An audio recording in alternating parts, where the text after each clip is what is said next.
And I'm sure you don't need examples of narcissism to understand what I'm talking about.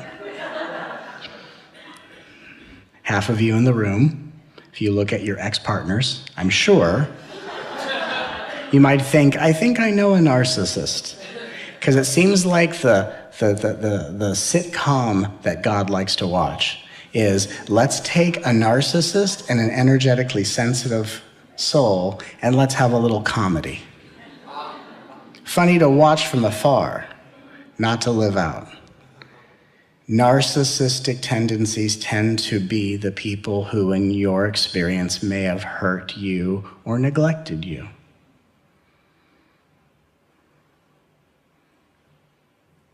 So we have the superior ego, narcissism, and we have what most energetically sensitive souls have as an ego, which is what I call the inferior ego. The inferior ego is an ego structure that feeds itself by believing it is less than in some way. It thinks it's less than others, it's intimidated by others, it's afraid of others, it wants to be validated by others because it's afraid of being rejected by others. Does that sound familiar? An inferior ego needs to doubt its own intuition because the inferior ego has to feel bad in order to stay alive. And oftentimes, the inferior ego is on a spiritual path just trying to feel good because it doesn't want to face how bad it feels underneath and doesn't know what to do about it. And what's interesting is that in the old spiritual paradigm, it was taught as if there's one path to awaken out of ego, or it was taught as if there was one basic ego structure. And it was all about, surrender to a source bigger than just your will, surrender, forgive, all these things. And what's interesting about all that, not that it's untrue, but all of that surrender, let go, forgive, and accept business, that's the perfect way to reform a narcissist. And when you're an energetically sensitive soul or an inferior ego, you're actually doing, with the best of your ability, the wrong spiritual path. So isn't it amazing that you'd come to a planet not knowing your specific type of path, doing the pathway that you think is what you're supposed to do, wondering, how come I'm not getting this? How come I must be terrible at this? How many of you tried to accept and forgive or surrender and nothing happens and you think you're bad at it? It's because you're actually not on the right path. See, a narcissist is a very earthbound energy that is opening up to the vastness of the cosmic potential. You, as an energetically sensitive soul, already come to the planet embodying the cosmic potential. You're not here waking up out of ego, you're waking up into form. Your journey is about being in the body. You're already the vast expansion. You're here to bring it into the body and be in the world. And that's what the karmic return talks about. The karmic return is once you have woken up to the vast potential of the soul, that you are one with source energy. You've gone to the top of the mountain, the clouds opened up, you were downloaded with the realization that we're all one. The karmic return is now you gotta come back down the mountain, come back to the village, come back to the world, come back to the body, come back to the personality, come back to the ego, which we'll talk about. Come back to all the things that you think you transcended in stage 1 of awakening. And now you come back as awakened consciousness so that you can reflect to the world what is going to wake up what you are on a global level. Does that make sense? It's amazing when you really start to go, oh, whoa, I've been doing all the things that aren't from my specific type of ego. Like when you're a narcissist, the realization is, oh my God, there are people other than me on this planet. Other people have needs, wants, and desires. They're not all my workers. I thought they all worked for me. Wow. There's more than just my needs, wants, and desires. There's a world suffering. I should contribute in some way. And so a reformed narcissist starts to develop empathy and perspective and compassion. And as energetically sensitive souls, we already have that. And if you're doing the path if you're doing narcissistic reformation, I'll give that a term. If you're going through the old spiritual paradigm, do you want to know the sign that you're kind of on the wrong path? And again, people will say, well, Matt, there's no wrong path. I understand there's no wrong path, but there is. And I'll prove it to you. You want to know if you're doing the right things on the wrong spiritual path? You become more sensitive, which is okay, but more insecure by the minute. You ever notice that? You become so self-aware and self-conscious, and you're even more insecure. Why? Because the energetically sensitive soul has an inferior ego. The ego has to feel bad about something to keep the ego structure going, which means the one thing you're waking up out of as energetically sensitive beings, you're not waking up out of illusion, you're waking up out of unworthiness. You're not waking up out of the dream of illusion, you're waking up out of the illusion of unworthiness. True liberation, when embodied, is worthiness.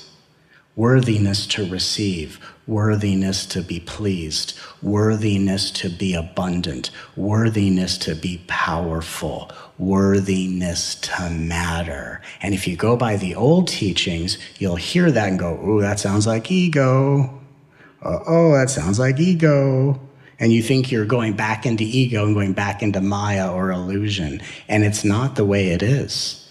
These are different stages of awakening. And we can't hide in our homes and try to be liberated. You have to bring your reality of awakening into the world.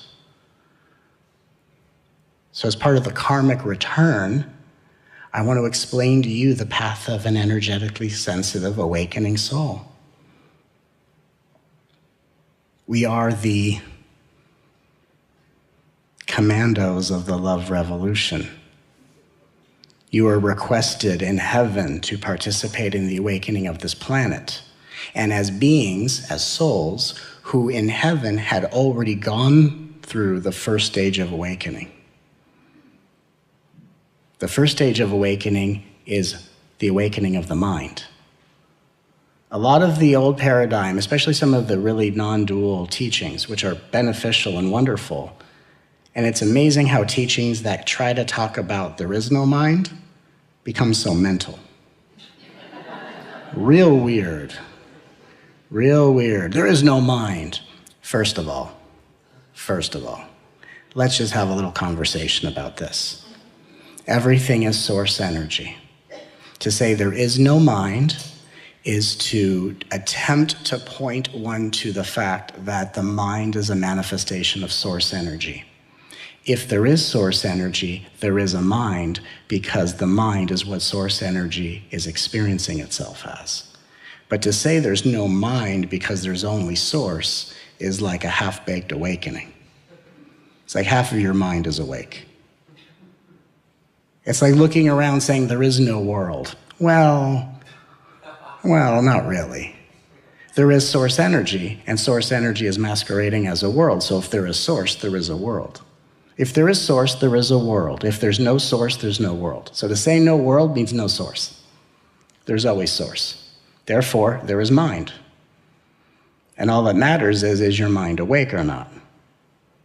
And what's weird is when someone says there's no mind and the mind's what's saying that. Real weird. There's no mind, says the mind. Strange place to be. There is source energy, and if there's source energy, everything exists. And everything is source, and the more aligned with source you are, the more you are transforming all of your attributes into godly qualities instead of expressions of ego. So one of the first things when a narcissist wakes up, it's the awakening of the cosmic mind. the expansion of perspective, a world bigger than my own needs, wants, and desires. A vacation from me. And the mind itself is a very masculine energy. So when you wake up the mind, it's the awakening of the masculine. And as energetically sensitive souls, from past lifetimes and different incarnations, you already had that experience and you don't remember it. And you come to this planet for stage 2 of awakening, which is the awakening of the heart, which is the feminine energy. And then, of course, the 3rd level awakening is the integration of the masculine and the feminine that happens in the gut, which is full embodiment of mastery. And you don't remember the awakening of the mind, because in a past life, when you woke up out of mind, the mind that would have remembered the awakening was gone. And a lot of us come to this planet, and as young children, we start having really deep awakening experiences, because it's like your soul is trying to remind you, by the way, you already did stage 1. And we don't get onto the message, and then we go into a spiritual path, and we don't realize we're putting ourselves back in stage 1 discourse. Trying to surrender. Oh my God, I let go. Why is it not working? Because that's not for you. You already have an awakened mind, which is why you thought it was a good idea to come back here. And you came back to be a commando of the love revolution, which means, hey, we're going to give you a chance to help participate in shifting the paradigm of the entire planet. We need an angel like you to come help raise the vibration of the planet. And in heaven, a lot of us thought, that sounds like a good idea. I'd love to be a part of that. I mean, how long can you really listen to choirs of angels? It's beautiful. But after a while, I'm sure the playlist, the set list just repeats, I'm sure after the 8th Ave Maria, you're like, all right, can we remix this? And then, the universe says, look, if you want it remixed, you got to go down to Earth. That's where the remixes are. Oh, Earth. I'd like that. Right? Earth. Awakening, the remix.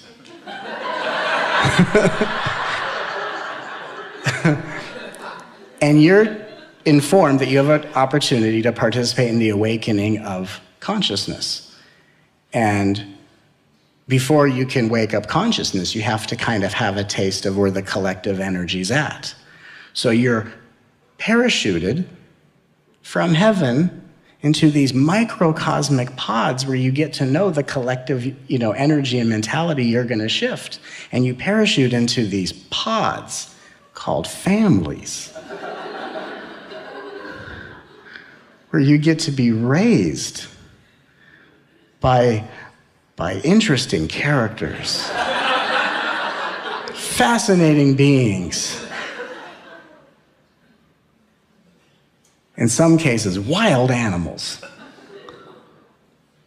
And as an energetically sensitive soul, you begin to, on a subconscious level, feel the cellular blockages and barriers that your family holds in the imprinting of their cellular body that have been passed down from generations and through DNA and all this stuff.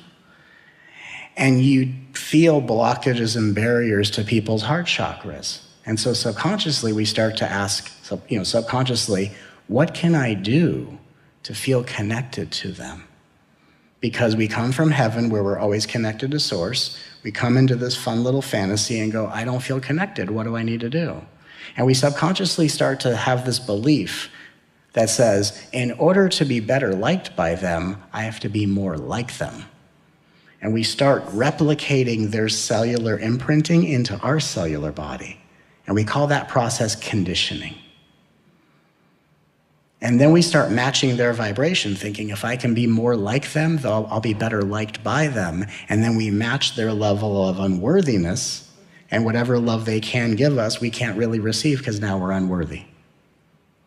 And we only take on into our cellular body the very encoding, and we only manifest the very experiences that sets up our own personal healing journey, so that as we personally heal and transform ourselves spiritually, what you are healing in your own self, you are literally lightening the load on a collective level. And I don't say this lightly, because there are many of us that incarnated to help clear off of this planet layers and layers of abuse.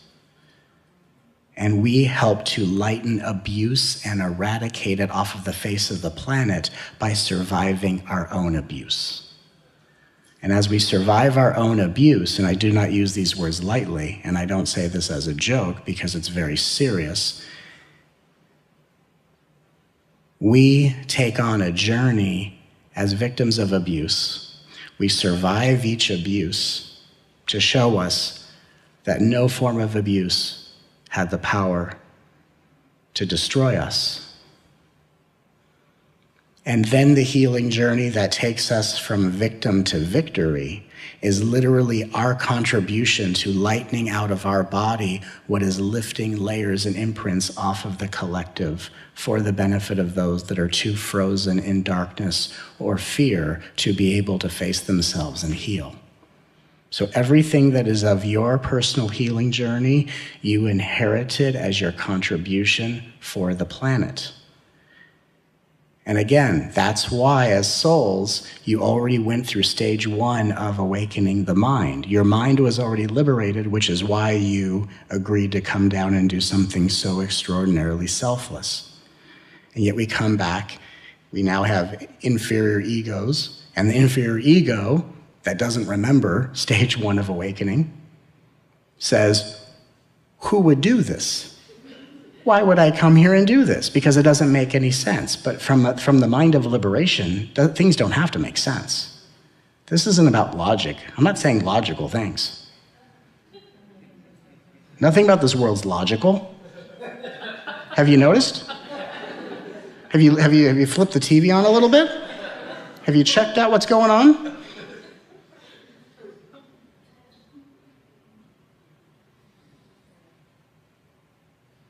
Can you actually say President Trump without laughing? And I'm not a political person. I'm just saying that is still fascinating. Like, what year is it? What's going on? Where are we? What is this? You know? This isn't about logic. This isn't about, well, that makes sense. This doesn't make any sense. This doesn't make any sense whatsoever. It doesn't make sense whatsoever. There are flying saucers that zip through the cosmos, that go through our atmosphere, who have technology lifetimes beyond what we know, and not even they want to land and hang out here.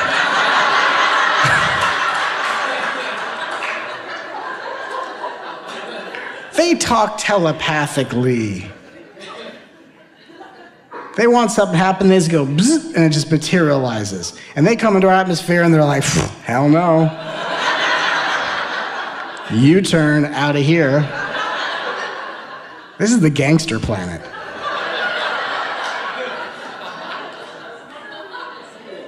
I mean, I'm not afraid to say, like, what if this is the straight up ghetto of the solar system?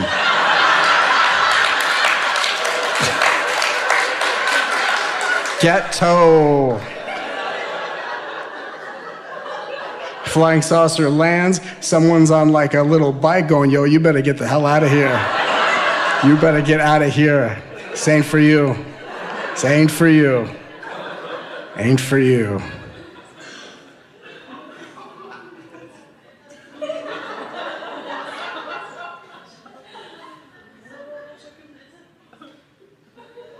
That's why a lot of people on the planet don't see angels, because if you see angels with wings, you won't see them here. They're getting the hell out of Dodge.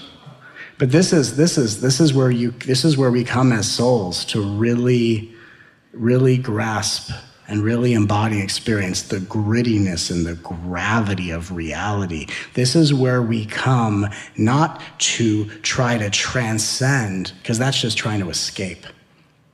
This is where we come to experience, to roll up our sleeves, and to make the celebration of our divinity into living performance art. We do that by first surviving the deepest atrocities that we each will ever face and know. And for all of us, it's different. We've all gone through abuse. And when I talk about abuse, some of us have gone through very traumatic emotional abuse, verbal abuse, physical abuse, sexual abuse. But the core of abuse is actually a word that all of us know, and it's actually what creates unworthiness. And what creates unworthiness is a word called neglect. That the greatest form of abuse is neglect. Now, if someone's being physically assaulted, that's an obvious neglect of love. But most of us have experienced neglect as the absence of attention. And how amazing is it to incarnate into a planet, not realize you've already gone through stage 1 of the awakening of the mind, now you're in the awakening of the heart, and you could be so busy working on yourself that you're dissecting yourself under a spiritual microscope and unknowingly neglecting your own emotional body at the same time. That's why I teach loving what arises, because I'm extinguishing the neglect in your cellular body to heal the unworthiness, to awaken the heart, because you've already have an awakened mind, but because you don't know it, your mind functions as a reflection of what you think it is. You think you're asleep, so your mind acts asleep because you're the master of your reality. But your mind is totally awake. Here's the simple proof of that you know your mind's awake. If your mind was asleep, you'd be snoring. If you can hear the words I'm speaking, you're awake. And someone goes, that's simple? Yeah. Your mind's already awake. What needs to awaken is your heart. And then after your heart awakens, the mind and heart integrate into the gut for full integrated embodiment. And the way we awaken the heart is by healing the core of unworthiness. Now, here's what's amazing. A lot of people, through traditional spiritual methods, want to clear the cellular body and do all this kind of energetic stuff, which I understand can be very helpful at certain times of the journey, and it's very profound, the kind of openings in space that we can receive.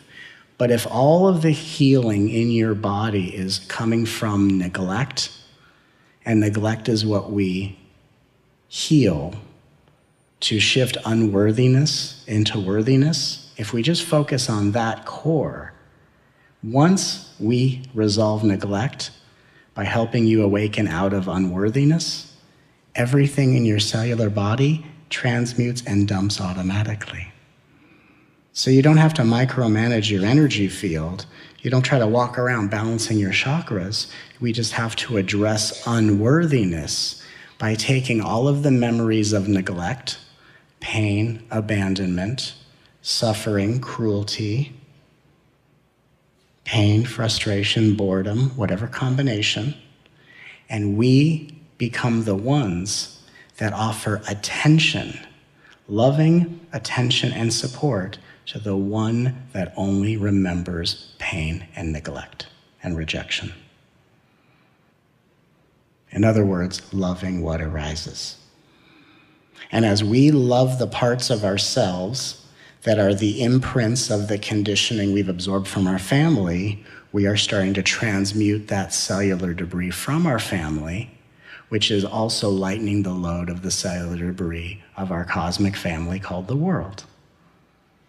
And your personal healing journey is your contribution to ascension or the awakening of the planet. And if you're doing the best of your ability, but you're just doing stage 1 of awakening, not knowing you've already gone through that in past lifetimes, the more you try to surrender, the more you try to forgive, or the more you try to accept, the more insecure and frustrated you're going to be. And when you start focusing on healing unworthiness and neglect by giving yourself positive attention, compassionate attention, loving attention, and not micromanaging yourself under a spiritual microscope of judgment, That's when you start finding confidence and worthiness. The ability to look at yourself and notice your own divinity through moments of beauty. The ability to reach out of your own sphere of experience and tell someone how amazing they are, no matter if they can receive it or not. To face the rejection of another person and not make it about you. And to become the one that literally nourishes all of your deepest emotional needs and desires, simply so when you engage in relationships with others, you're not needing anything from them, you're just welcoming the chance to get to know them exactly as they are. Where there is neglect, there is unworthiness. And where there is unworthiness that hasn't been resolved, there is addiction and codependency. And this is what, as energetically sensitive souls, we are really working out in our own personal journeys and in our families and in our relationships. Not sure if you've ever encountered addiction or codependency in a relationship before. Maybe someone you know. Maybe you saw it on a TV show once. Fascinatingly enough, in today's modern day era, what are some of the most common addictions? I mean, there's the addiction to alcoholic drugs, and there's that. But in today's day and age, we have really, really common, socially acceptable addictions to sugar. That's a really big one. And the biggest addiction, surprisingly, is the addiction to technology. And of course, hello, YouTube. Thank you for using technology to watch this. And if you're asking myself, but Matt, if I'm watching you on technology, does that mean I'm addicted? No. I don't count. I don't count towards addiction. No. The vibration of these transmissions are way too high for this to be an addiction. No. You're fine. You're fine. In fact, 9 million total viewers agree. There is nothing addictive about this transmission. There isn't.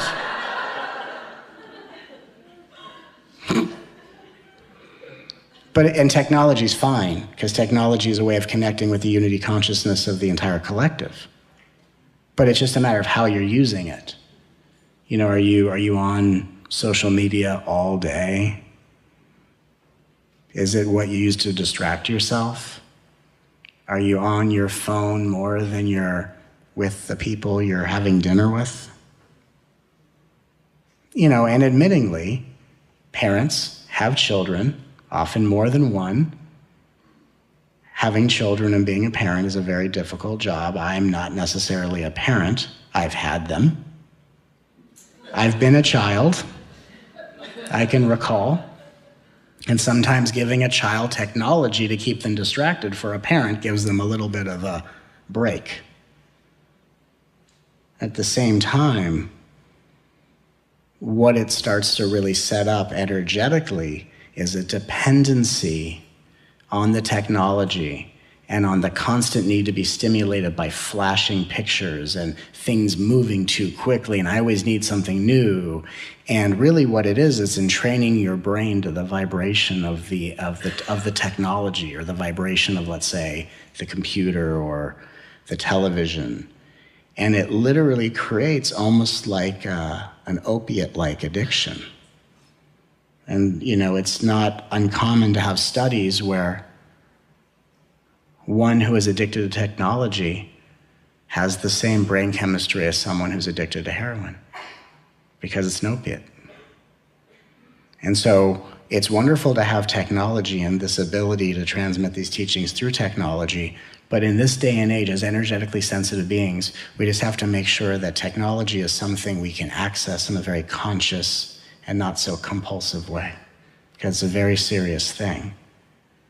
And it's one thing to look at addiction as like, the dirty little secret of like, oh, addiction is people who drink all day or do drugs, and because everyone's on their technology, it's not seen as an addiction. But the question is Is technology a part of your life, or is it running your life? How much time do you spend in the cloud versus out here? And it's a strange thing because technology becomes the ego's ego. Meaning you can spend time trying to figure out whether you're liked or not liked online, just like many years ago we were in the world thinking the same thing about other people. So it's this very strange virtual reality within a virtual reality. And as energetically sensitive beings, one of the cornerstones of awakening the cosmic heart, which is the karmic return, because we're returning to the world, we're returning to relationships, we're returning to the mind, we're returning to, because it's not about no ego. No ego is a very old-fashioned idea. Because if you had no ego, you'd be insane. You'd be insane. Ego is not the problem, it's how integrated or unintegrated your ego is. When one is using ego to express their divinity, and that's how you transmit consciousness on a vibrational level that people around you can feel. When you feel a being transmit presence, when you feel their essence, it's because their ego is expressing their divinity from the ethers through the body and into the dimension of the world. So this isn't about no ego, that's just like an old spiritual popularity contest. You know, my guides can beat up your guides. Oh yeah, 5th dimensional guides, I have 18th dimensional guides. I'm from the 20,000th dimension. Infinity.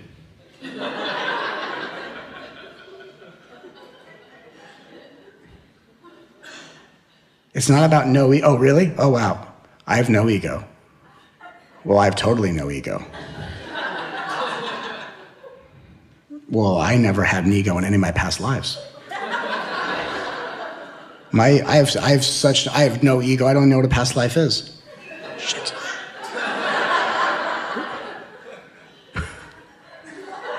And we're all trying to prove how egoless we are. And the thing is that when you're an energetically sensitive soul going through the karmic return, it's not about having no ego. A narcissist is like a mega ego, right? Pride is a natural attribute of the soul. Having pride in what you do and taking pride in doing a good job is healthy. But when your pride leads you to be nasty to other people and lash out and all that kind of stuff, then we're dealing with a super duper ego problem here. So this is just about integrating your ego. Integrating your ego. And when your ego is integrated, your mind is wise, your heart is open, you are considerate to other people, you are forgiving of the behavior of others, and it's natural to be nice. When your ego is integrated, you are wise and polite. And I don't know if you ever met a spiritual being who thinks they're too wise for polite, but that's when the narcissist becomes a spiritual narcissist, and that's a scary combination. A very scary combination. The spiritual narcissist is literally, if someone is deep enough, one of the hardest things to wake up out of, because they think they're already there. They got one insight, it went in and became a spiritual narcissistic structure, and they're gone.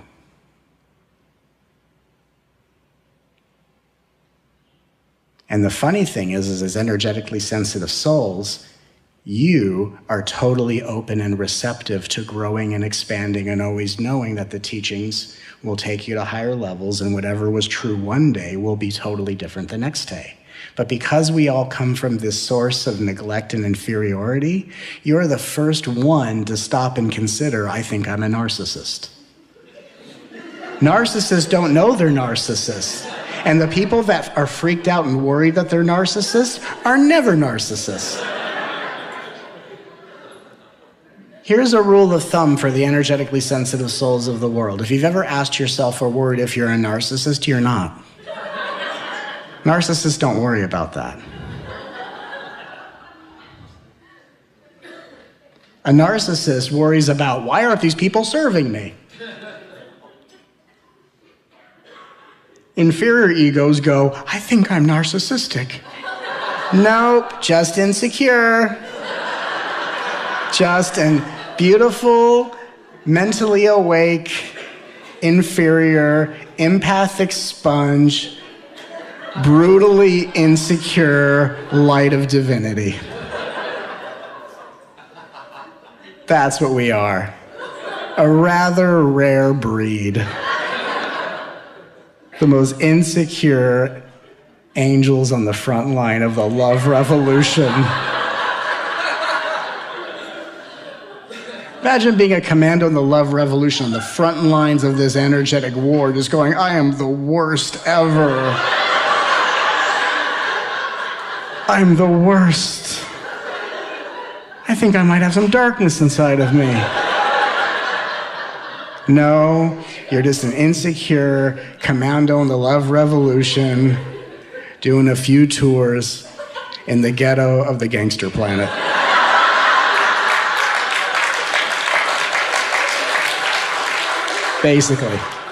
Basically. And of course, you'd question if you're a narcissist and would worry about it because your ego has to always feel bad. It always has to feel bad. Here's a funny thing to consider. I love how funny this is. Here's something funny to consider. Consider all the deep spiritual questions you have. And let's just have a little funny game. Let's have a game of find a question inside of you that is not designed to make you feel bad.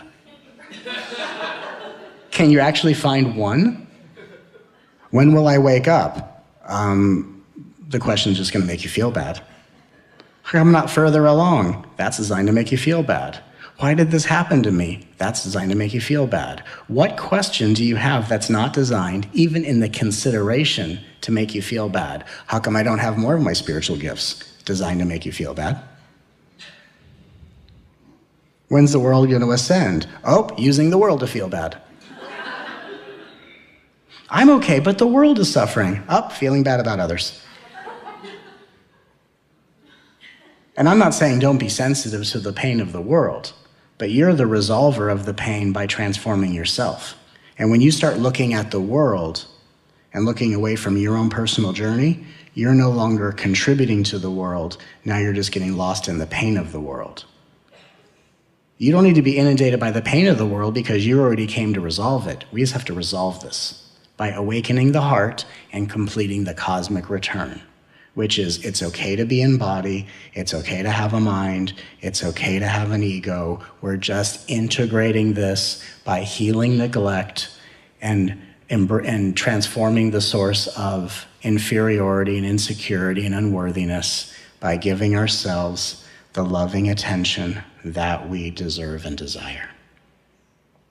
And here's what's amazing about this. Even if I just say the words, you will feel healing happen just so miraculously. The ego is not separate from the soul. The ego is the soul in its most dormant stage of expansion. Kind of like a child is an adult in training. And a child is growing to become one day an adult. Now, a child is not quite an adult yet. You wouldn't take an adult who's going to be an accountant, meet them at 5 years old, and try to have them do your taxes. Because they're not ready for that. In the same way, an ego is the soul prior to its waking up and ever-expanding journey. So the ego is the soul in its most dormant phases of spiritual infancy. And the reason I say that and why that's important is because you're not here trying to get away from ego. That was part of phase 1 of awakening, which if awakening the mind is the masculine energy, then a lot of the old teachings take very masculine approaches. I rid myself of the ego. That's very masculine, isn't it? Masculine is, I want this, I push this away. That's very masculine energy. Ooh, attachment. I rid myself of attachments. I rid myself of ego. I renounce the ego. I cast the ego away. Get the hell out of here, ego. Male energy, very masculine approach. But then the karmic return is we awaken the heart with feminine energy. Feminine energy is whatever has been cast away is now welcomed back in a different relationship. I cast away the world. Well, in phase 2, hello world. And when we do this in a very heart-centered way, the ego is the soul in its most dormant phase of infancy. So that means that underneath it all, under the conditioning, the ego is source, which means at a certain level, source knows its purpose is to awaken. And our job isn't to rid ourselves of ego like we're trying to chase a monster out of town. Or we're trying to escape an inner zombie apocalypse. What we're actually doing, like the angel within you, the soul, is like a parent to the infant ego, and we're actually teaching the ego that awakening is not actually its destruction or demise, it's actually its graduation. And if we can take the time to really teach the ego that awakening is actually something that is helpful for its evolution, it's actually its salvation, returning it home to source within our heart, the ego actually surrenders and goes along with it if we take the most loving approach instead of the most rigid approach. And a lot of people don't know that. And they're too busy watching the ego, trying to be invisible or play dead. Like they're treating the ego like they're camping and they're trying to hold their breath so that the bears that are grazing through their food don't come into their tent. Oh my God, I think that's an ego. I hear it. Do you hear an ego outside of our tent? I think I totally do. Oh my God, hold your breath. No, seriously, hold your breath. I saw this in the Celestine prophecy. This is good. I saw this. Hold your breath, close your eyes. The ego is gonna see the whites of your eyes. And it's gonna come in, and it's gonna get us. And we're gonna have desires again. And we're gonna, oh my God, I think it's coming in. That's how we treat ego, like it's this wild animal or monster. Instead of treating our egos like a child that is afraid of awakening, because in phase 1 of awakening, when the mind awakens, a lot of times either you spontaneously awaken the mind and your ego just explodes into a million pieces. And that can be very scary. I mean, imagine just walking down the street and you just explode. Right? Very late breaking news in your reality. Just psh. Or the spiritual approach you take, the very masculine approach, is very aggressive and rejecting towards the ego. No, ego, get out of here. I reject the small self because I want the big self. You're an illusion. Get out of here. I want God. And we're rejecting a part of ourselves that is God itself. And there are people that will hear this and go, and the fear is, oh my God, but what if this is just a trick and I go back into ego? The ego's not trying to trick you. The ego can't trick you. That's like you putting a puppet on your hand and being afraid to take a nap because you're afraid it's going to get you. It's your hand. It's your hand. But no, it's not my hand. When I put on the puppet, it's not my hand. It's a different thing. Now it's Mr. Wiggles. And Mr. Wiggles is mean. It's not my hand till I take it off. And we treat our egos like it has the power. It doesn't. So in the karmic return, we talk to our ego with love. And I'll do it as a repeat after me so you can actually feel what I'm saying in your body, even though I know you can already feel this. Let's just have a fun little experience together. Just to see what happens, right? Don't believe anything I'm saying. Just test it for yourself. Try these words out loud. To my dearest, sweet, beautiful ego.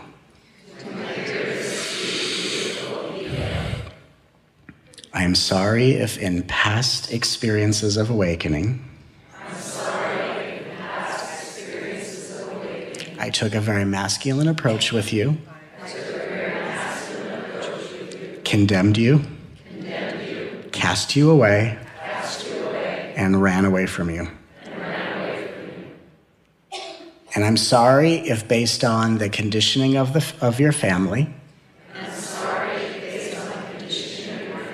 if you've ever felt neglected, been abused, felt as if I didn't have your back,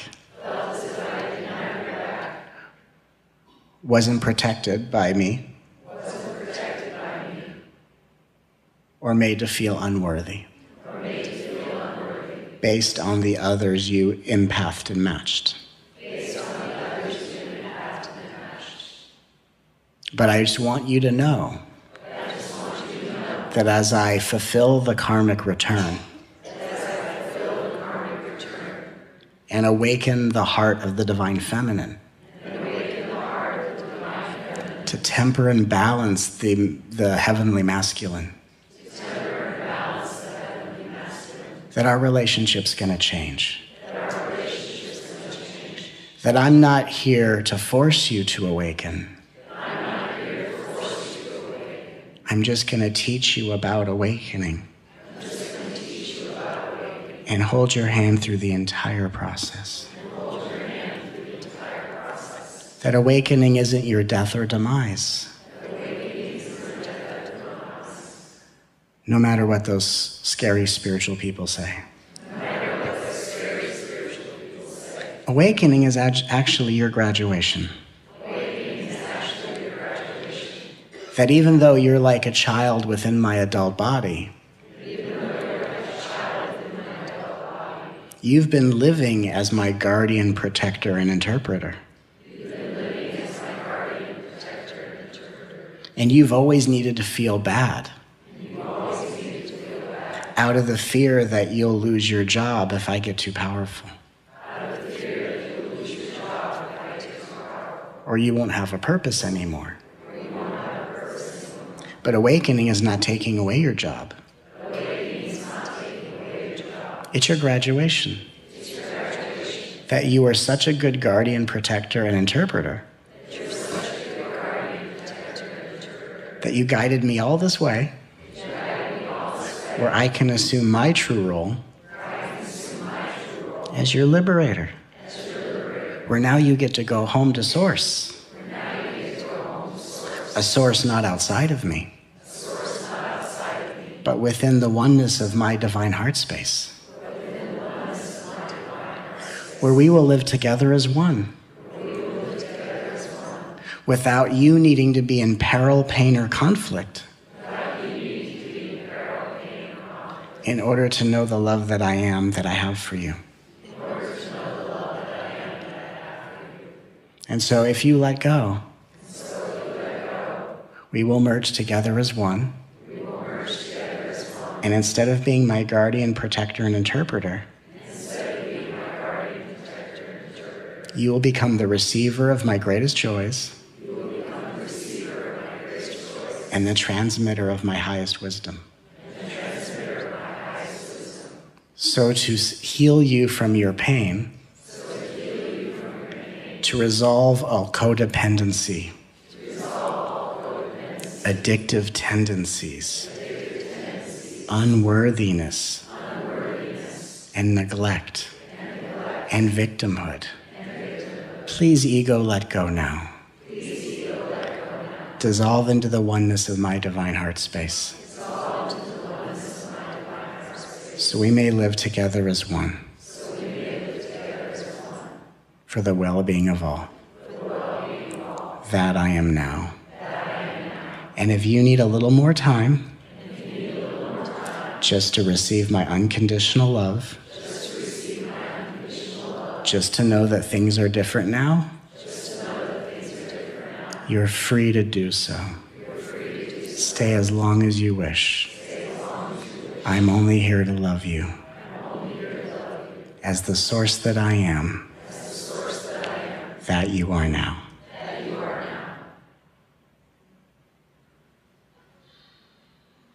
Feel the difference? Big difference.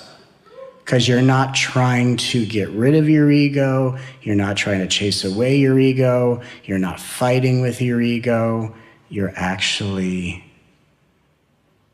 relating to your ego. You're teaching your ego about awakening because you're teaching it about something rather mature that it interprets from a very infant-like mind or infant-like disposition. I won't say mind because we're already awoken in past lives. But the mentality of ego is very infant-like, very innocent but immature. It doesn't know awakening is for it. It thinks awakening is annihilating it. And that's not what this is about. Annihilation is what we experience in phase 1 of awakening when it's masculine energy waking up. Annihilate limitation to cultivate empowerment. It's very masculine.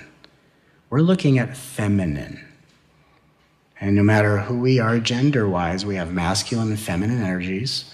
The mind awakens, the heart awakens. We integrate mind and heart into the gut, and we embody our mastery as heart-centered masters in physical form. And when we get it right, when we are as all-loving as we are all-knowing, some of us got the all-loving, but the all-knowing isn't quite balanced. Some of us got the knowing, and the all-loving quite isn't there. So we're just looking to really kind of balance these things out. And if we can just relate to ourselves and relate to the things in us that we really don't like or feel good about, these are parts of ourselves that are scared to die. These are parts of ourselves that don't know any kind of death is a graduation. Think of anyone on their deathbed that is totally afraid to leave the planet. Why not talk to yourself like that? You can talk to someone on their deathbed. Have you talked to yourself on your spiritual deathbed? Because you're the angel who's in the physical body, completing oftentimes, and all of us are at different stages of awakening. Some of us have already awakened the heart and the mind, and we're integrating this into the gut. That's the phase I've been at since I was a kid. And I need an entire spiritual journey to figure that out because I didn't know which way was up.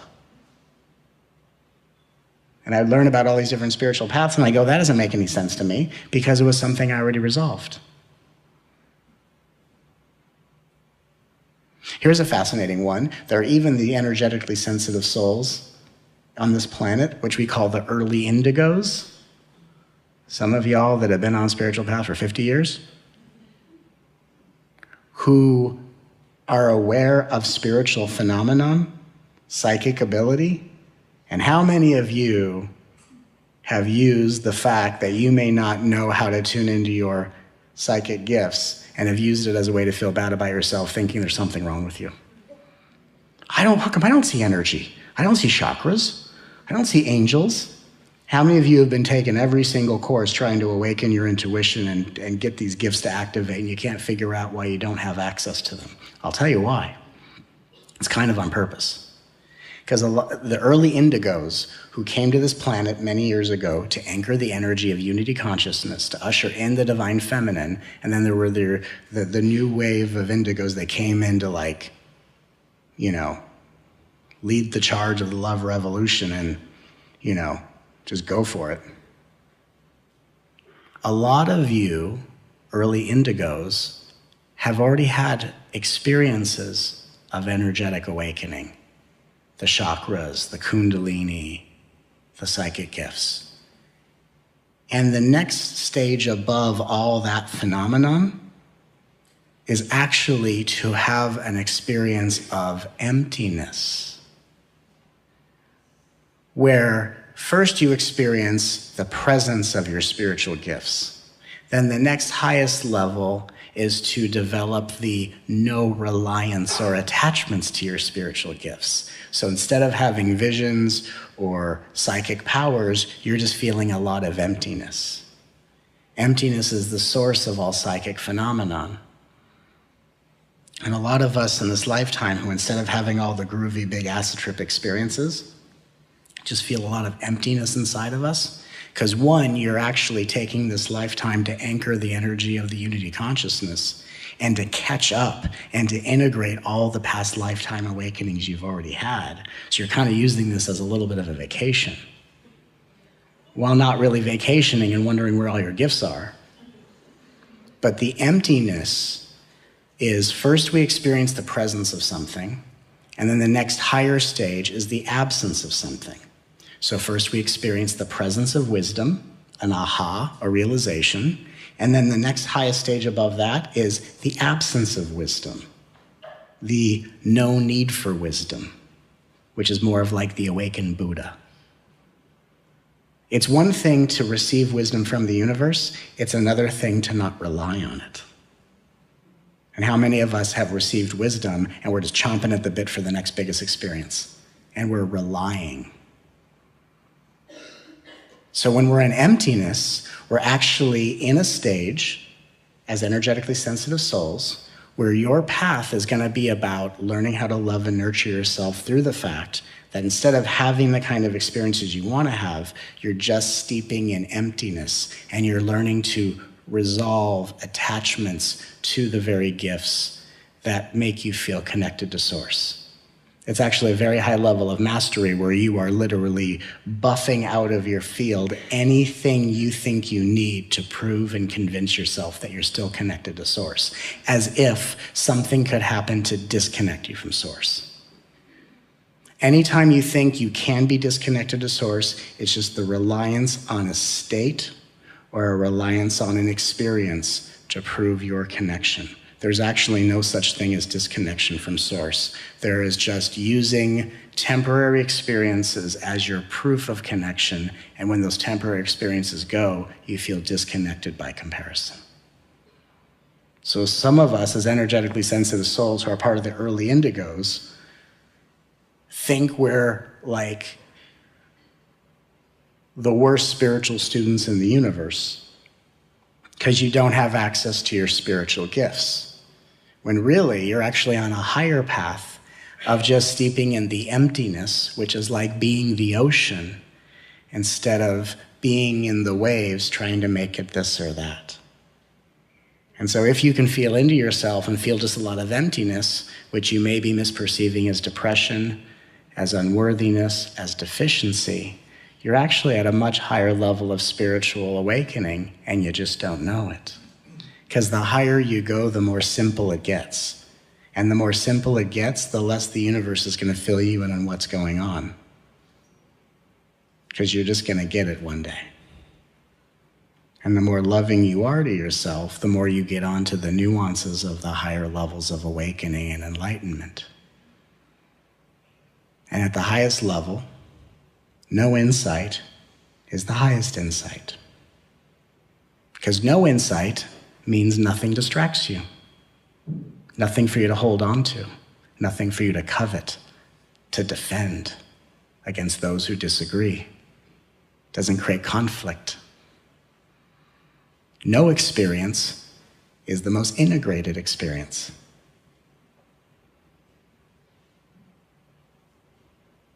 No gain is the best gain, because the most natural.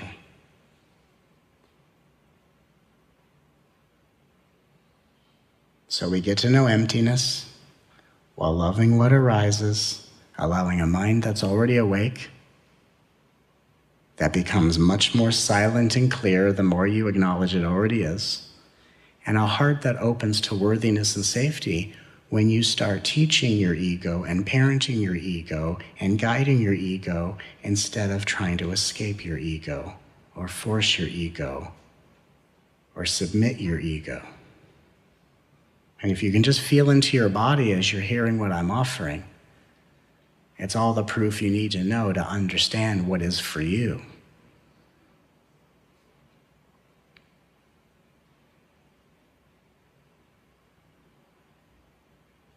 We may study spiritual discourse, and I'm someone who's dedicated my entire life to it, but if we can't translate it onto the emotional level, we're just simply out of touch with perhaps one of the highest levels of awakening we may not know that we're exploring. Emotions are not less than the divine, and there is no spiritual conversation that is more important than the one that begins and ends with how we feel.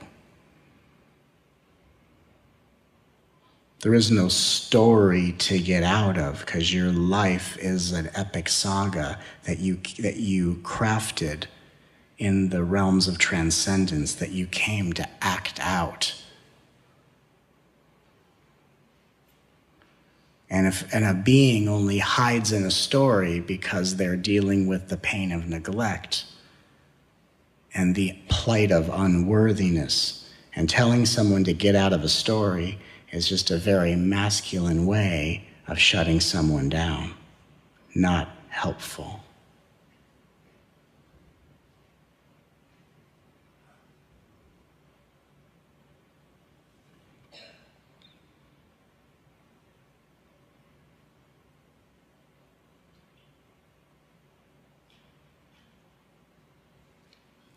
Not much in the world really upsets me. And I say that because my life is dedicated to serving the healing of all and to helping all so deeply, whereas when you're in service, it's hard to be upset because you're just too focused on being effective. But as someone who has the role that I've been given, whether I'm seen as a teacher or a healer or a guide or whatever, each and every day that I meet with you, whether in sessions or at our events across the country or in our soul convergences or Angel Academy calls, when I see the way the old spiritual paradigm has kind of conditioned us and tainted us and shut us down, it lights a fire in me like I can't even describe. Like when I talk to you and I ask you how you're doing, and the first thing someone says to me is, okay, well, Matt, this might be a story. That lights a fire in me, and I just want to burn things to the ground. Because if you think you have a story, I want to hear it all day long. Because you know what? You've earned the right to have a story. You've survived your pain. Now let the survivor tell the tale and spare me no expense, leave out no detail, repeat it as long and as often as you need to, because you deserve to heal and you deserve to allow the one in you that is hurt to be seen, to be validated, because as it heals, you are liberating the planet. We need to talk about our pain because we're living in a world of people that are scared to talk about it. So you know what? Share your feelings. Well, the question quite often is, and a fear of identifying with it. Yes. If I tell you my story, I might be identified with it. Most energetically sensitive souls are not identifying with anything. Identification is often what happens when you're a narcissist. Most people are afraid to identify, and what they're actually doing is they're failing to commit. Like when two awakening beings get together into a tantric, harmonious union. I did a video on soulmates and twin flames, and I know I kind of switched things around, and You know, some people go, no, that's what a twin soul, soulmate, whatever, right? But when two souls are engaged in like some super duper high level unity consciousness relationshiping, sacred partnership, let's just call it, sacred partnership, an overly simplified spiritual ego could go, oh yeah, look, they're so attached to each other, and then something's gonna happen, and they're gonna break up, and then they're both gonna be suffering, not for me. That's not about attachment, that's about commitment. That's about when you're in unity consciousness and you're one with your beloved, you're living for each other, and you're living for the we consciousness in both individuals. And there's no I trying to escape potential pain and torture. You know things that you've been brought together. And if you want to make sure that you're not ripped apart by the possibility of a relationship ending, then you dive as deeply into the heart of your beloved until only God is known. That's commitment. That's not attachment. Attachment is the fear of destruction trying to negotiate with life.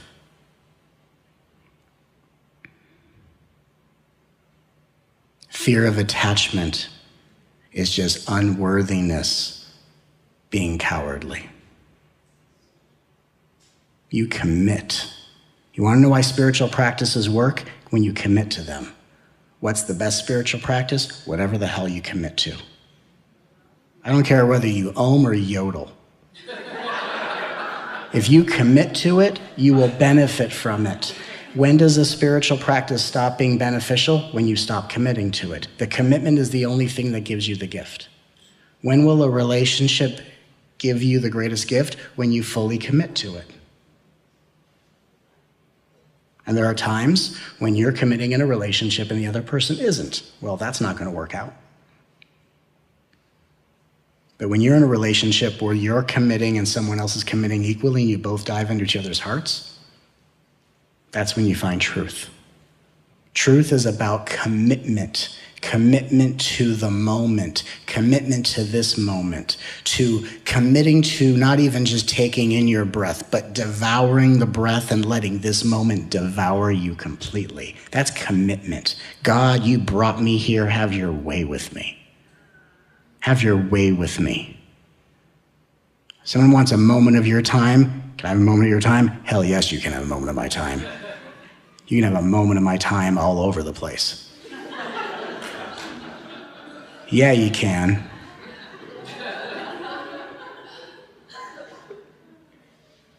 Commit. Commitment is the cornerstone of awakened consciousness. One must be liberated in order to commit, and in order to taste liberation, commitment is what unravels all the distractions.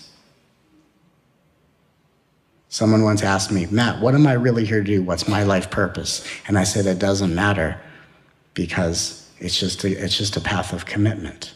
Meaning your life purpose isn't something that's going to always feel good, because the challenge of commitment is sometimes commitment doesn't feel good, but you got to commit anyway. Who's willing to do that kind of gangster work? Like, I started a career and I didn't find myself liking it, so I stopped it. Right, we stopped our commitment. And when you're doing something for a big enough purpose, nothing stops you. My commitment to your awakening, my commitment to the spiritual evolution of the planet, my commitment to my participation in this shift is transforming the way the spiritual path is perceived and explored. My commitment to that is unwavering. And I love every minute of it, and I wouldn't even mind if I didn't. If I didn't love every minute of it, it'd probably make me laugh. Because not even dislike is in the way of my commitment to you.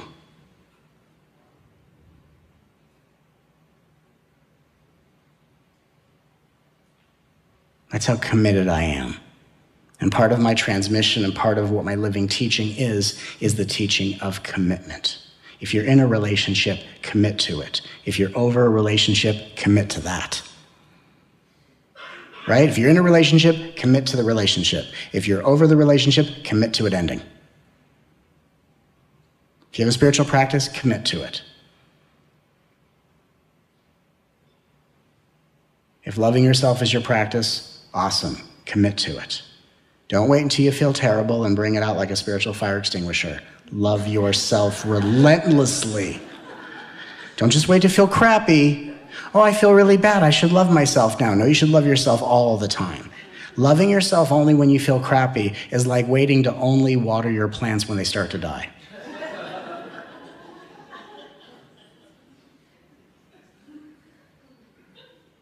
Or only cooking food when it starts to spoil and rot. Funny examples. Not delicious examples, but funny.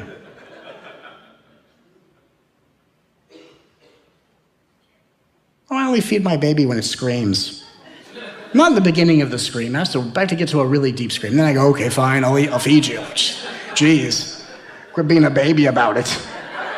God, you're such a baby. Look at this baby over here crying about everything, right? We wouldn't do that. So why would we wait to feel completely shitty to love ourselves? We love ourselves when we feel bad. We love ourselves when we feel good. When we don't know how we're feeling, we love ourselves. We love ourselves like the fate of the planet depends on it, and we love ourselves as if loving ourselves, which isn't as if it is what we are transmitting to every heart in existence.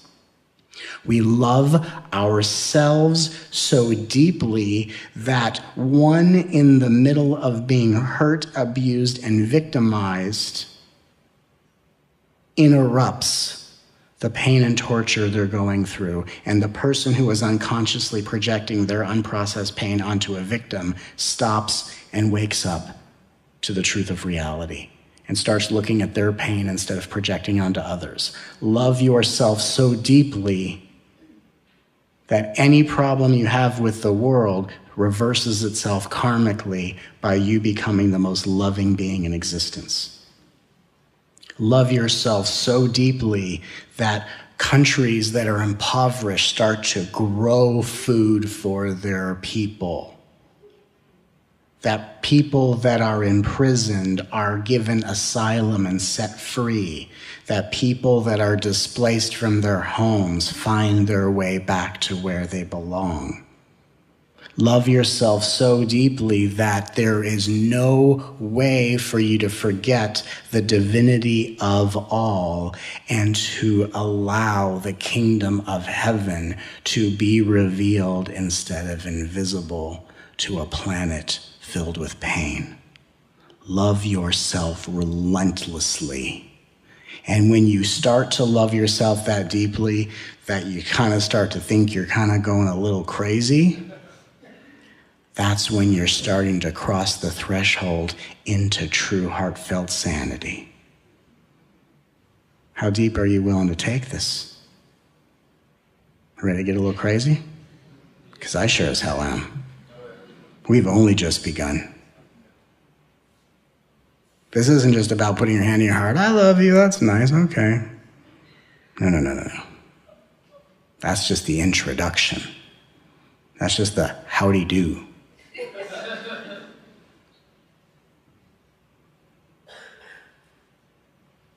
This is about the karmic return. This is about coming back to the world you transcended, coming back to the body you tried to discard, coming back to the ego you tried to ditch in an alley.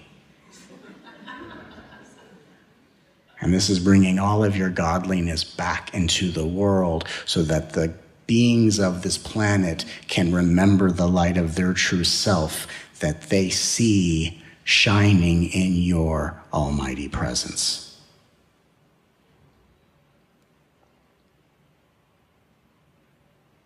It goes rather deep.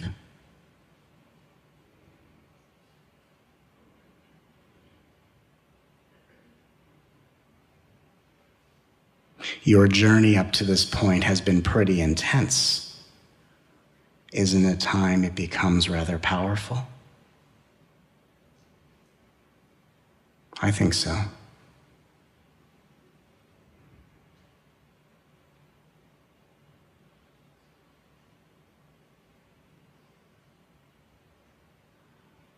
The divine feminine is not coming back into power to emasculate the masculine.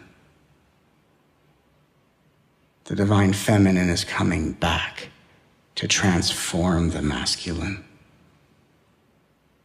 because the masculine only acts out because it feels separate from its beloved.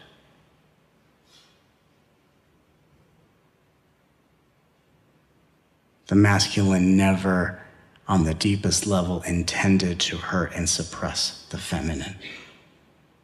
The masculine was afraid of the power of the feminine, because in letting in the feminine, it started to feel stripped of its power and didn't know how to love the feminine without acting as its protector. While the feminine says, "Oh, beloved, I don't need protecting from you. I just need your love. Surrender to me."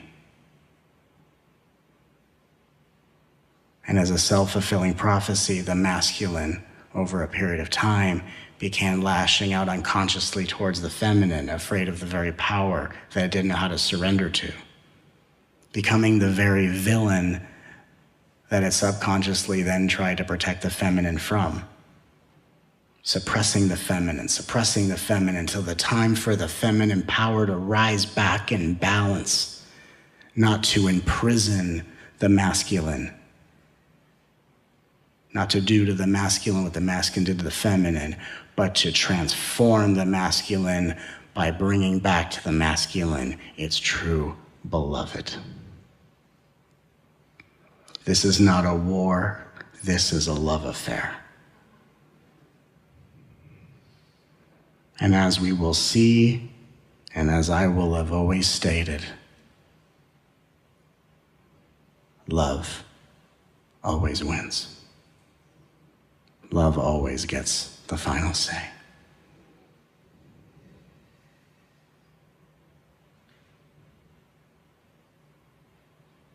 You'll see.